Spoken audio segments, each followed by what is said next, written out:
Social मीडियामध्ये हे जे ड्रायव्हर्स सगळ्या लोकांचं पूर्ण स्ट्राईकच्यामुळे ज्या पॅनिकमुळे सगळे नागरिक घराच्या बाहेर पडून पेट्रोल पंप डिझेल पंपावर अननेसेसरी गर्दी करून पॅनिक बाईंग जे करत आहे, मी सगळ्यांना सांगू इच्छितो की आजच आमची सगळ्या IOCL, BPCL, HPCL या ऑइल कंपनीजसोबत, पेट्रोल पंप असोसिएशनसोबत सगळ्यांसोबत आज बैठक पार पडलेली आहे आणि नागपूर जिल्ह्यामध्ये पेट्रोल, डिझेल आणि LPGचा मुबलक साठा उपलब्ध आहे। त्यामुळे नागरिकांनी कसलीच अफवाला बळी न पडता अननेसेसरी घराच्या बाहेर पडून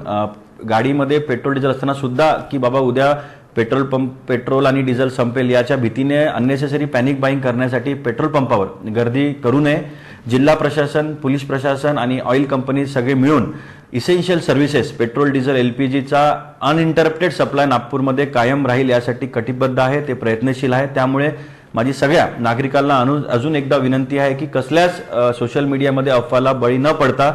अननेसेसरी गर्दी त्यांनी टाळावी।